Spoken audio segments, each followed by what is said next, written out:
Hi guys, it's me, TONIK TZW, and if it's the first time past the channel and you enjoy this video, please do consider hitting that subscribe button and help me on the way to 1,000. You can also contribute to the channel by taking up a membership or clicking the little donation button there on the bottom of the video to help me keep this going and produce more content so I can keep you entertained. We're here in the T6 British Premium Destroyer, the Gallant, which dropped out of a free crate some time ago, and we are literally laughing in the face of danger, and you'll see why in just a little while. But it is a tier 5 tier 6 game, and it's a carrier match. Because I don't quit carrier matches, I'm gonna have to stick that one in on every single video where I play a destroyer and there's a carrier in the game, and for those that know, you know. But let's get into the match. I didn't actually look at the team sheet like at the start properly, but because it's domination, the rules are spot, capture and kill, and so we are going to get out there and spot. We're going to try and capture the capture points, and we're also going to try and kill the red team. There is a Fuso out there. He's out of range. Obviously, we've got a carrier, which is great because he can spot destroyers for us as well. There is a Krispy Kreme, which I didn't really like playing much. I don't really rate it as a cruiser, but I know other people have much better jobs done in that than I have. I just found it a little bit underwhelming, a bit like a bargain basement Omaha that doesn't do as much damage. But the carrier is straight on there. Oh look, we've got a destroyer. It's a Fusion. We'll come up to him later because we aren't going to play a Torpey Dopey. We're going to stay on the cap. We've got the island to our front, so we have got somewhere to run to if needs be. But we have run straight in on this one because it's obviously the weak flank, and they seem to be wanting to run away from it. But the carrier takes first blood, gets rid of the Krispy Kreme, and now we've got the Fusion coming over who thinks that he wants to have a go.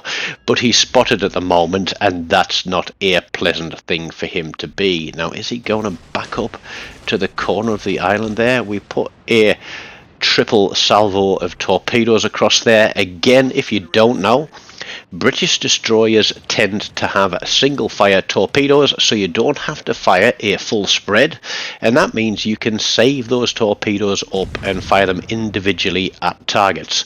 Great if you can get in amongst, you know, a gaggle of battleships and you can put a couple of torpedoes on each. But that guy is backing up, he's backing up, he's backing up. We just miss him with that torpedo, which is an absolute shame. But we do give him a tickle on the back end with some HE. Now the Fuso is pushing. The Gallant differs from most British destroyers because it has slightly longer smoke screens, but that's going to allow us the opportunity to get some fire out on this Fuso and try and start a fire. We can see the torpedoes coming in. The carrier is harassing that Fuso, and the Fusion still doesn't know what he's going to do. Oh, he's going to lay a smoke screen for the battleship. But we have this cap, and so I want to now fight the destroyers. I don't expect that Fuso has long to live, but hey, what we got out there, I didn't see what that was. Was it a Duke at Oster? I think it was. He's so far back on the map, I'm surprised he can actually hit anything, but he does have those Italian slow long-range torpedoes, but we lose a battleship to the October Revolutka, or however it is you pronounce it, and there's the Fuso. I snap a shot there thinking I can get over, but actually I can't, and now I've just got myself spotted by the aeroplanes. We know that the Fusion is still there, and I decide to make tracks across to B-cap. Now, if you look down at the tools I have available, smoke and engine boost, the engine boost is where this differs to other British destroyers as well, because we don't have sonar. So we're going to turn, we're going to slap some torps through there. What's he going to do? What's he gonna do when they come for you? Bad boys, bad boys. I think he's going to slam on the brakes. So we'll put the torpedoes there, and we'll put some torpedoes there. And then we're going to get our guns across to the left. There's the Fuso. Didn't really want to run into him. Oh, his second dude's onto me. I am spotted. Now hopefully somebody can slam him as I take a little trip to the beach. And there we go. The Fuso is gone. But the Normandy and the Fuso kill each other. And now we're going to see somebody who doesn't understand that Pan-Asian destroyers only have deep water torpedoes. And when I realise that he doesn't realise, I'm going to play a game with him. Now you may laugh, I did laugh, but yeah, it's a bad thing, because here we go gunsing him because he's crashed into the island and he's firing all his torpedoes at me. But watch this, I'm just going to stop and I'm actually going to let those go through me, because at that moment in time he's probably thinking, what the hell just happened? I just torpedoed that guy and he didn't die. And I was too busy laughing at this to remember to keep shooting him, and I actually trade more hit points than I should have, and narrowly avoid being torpedoed by the aircraft carrier. But there you go. For those that don't know, the majority of Pan-Asian destroyers only have deep water torpedoes. They appear as a circle on the screen rather than a triangle. But there we go, we're taking some hits, we're getting punished for laughing at other people's misfortunes. But we're going to swing round now. We're going to get into Bravo Cap and secure this one, because caps are king in domination. I should really get a t-shirt made with that on, shouldn't I? And I should sell it as part of the merchandise on the YouTube channel. Just a reminder, hit that subscribe button. Give me all your monies. No, it's not about giving me your money. It's about enjoying the content that I put out here. But if you do make a contribution, it is gratefully accepted. And any contributions that are made to the channel, including money from subscriptions, which can be had for as low as 99 pence if you want to be Roger the Cabin Boy. All of that is split 50-50 with my young son, Charlie, whose idea all this was. It was first 100 subscribers, then it was 2, then it was 5, then it was 8, and Dad, can you make 1,000? Well, guess what? We're nearly there. We're broken through 900, and we're going to keep pushing and trying to drum up support for this crusty old veteran here, and try and make that 1,000 subscribers. So we're on the cap. The Duker is there coming back round behind us. Oh no, he has sap, I think, and that is not good for my health. So we stick a spread of torps across that corner to try and ward him off from pushing round on me. But here we have a battleship who is burning. We've got 2 in range. We've got the Duker in range. What is going to happen here, do you think? Let's have a look. Can we get a fire onto one of these guys? He's obviously damage conned. Let's go onto him. We pop the smoke screen because other people can see him.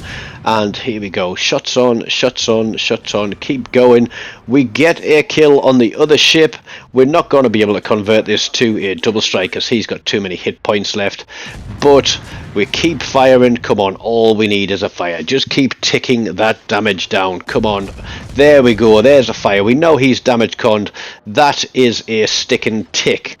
So I'm hoping that he is just going to burn down, but we're going to keep a few more volleys on him. But look, there is an absolute cluster of Fubuki torpedoes heading for that guy. The bomber is diving on him as well, and I'm like, this is where my kill disappears, and this is going to make a difference at the end of the game, and you'll see why.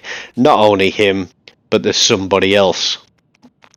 Now I'm in the smoke, and I was expecting that guy to be coming round from behind, and he's obviously just blind firing my smoke screen, which is beautiful for me because it just keeps him spotted. And with both racks of torpedoes up, we're going to fire one in single spread, and we're going to fire a full spread, so that if he turns to the left or the right, he's going to connect with something, we hope. But he is adamant on running me down, and that ends in a dev strike for him. And yes, I was feeling rather jolly at this moment in time because that was an absolutely beautiful play, and I dare say it's one of the best torpedo plays I've had in probably nearly 15,000 games run. We must be close to 15,000 now. I think we're on 15,700 and something the other day. So perhaps we'll kick up a super live stream to count down the last 10 games for 15k. But there is one cruiser and there is an aircraft carrier left, and at this stage of the game we're controlling two caps. We have quite a significant lead on points, and although this carrier is probably going to keep harassing me, I decide that we can probably take, a few minutes out of the game to get this guy spotted, and should we go and pay him a visit? Because we don't want to go all the way over there, but we've got torpedoes back again, and although we've only got 1/3 of our health and he's got lots of aeroplanes, the torpedoes can run, because most people, when they're running on autopilot, the ship is going to run in a straight line from point A to point B, so all we really need to do is launch these torpedoes and see how it goes. So we're going to switch to the single shot again. So here we go. Boom, boom. Come on, 3. There we go. In fact, that's 4 off. Did we do widespread? No. Let's turn back in. No, we're not going to turn back in. I thought we'd turn back in for the cap there. This could have had even more base XP. I'm disappointed in myself now. I'm incredibly disappointed. We are on 3 kills. That guy is still going in a straight line, and I'm just thinking 4 torpedoes should be enough, but can we go some AP on this guy? Do we need to launch some more torpedoes just in case? They're looking good, but let's just put some more there just in case, and then we'll head back into this cap, which is going to be taken. But there's a higher caliber. There is a second dev strike, and there is the push through 100,000 damage. And I'm like, whoop, whoop, we're on 4 kills. There's 1 ship left in the game. Oh no, it's a pretty much full health cruiser. I've just fired all my torpedoes, and the, I think it's a Fubuki, is a lot closer than I am. But here we go. What I decide to do is, because the Fubuki has him spotted, that I'm going to use my smoke, because he is coming into gun range, and this was probably the worst thing that I could ever do. And I say that I watch a lot of my own games back and I learn from them, because what I should have done really is just pushed in on this guy as quickly and fastly as possible and taken this 5th kill. But we're firing AP. It's in Devonshire, and I realised that I'm sort of firing AP thinking I can do a little bit more damage with that. Come on, can we land the shots? We need the 5th for a crack, and come on, 1 salvo, that's all we need. The Fubuki has got torpedoes in. Who's going to get the kill? It's not me. It was the carrier. 102,000 damage, shall we say, 4 kills, 2 dev strikes, and the high caliber with 2 solo caps.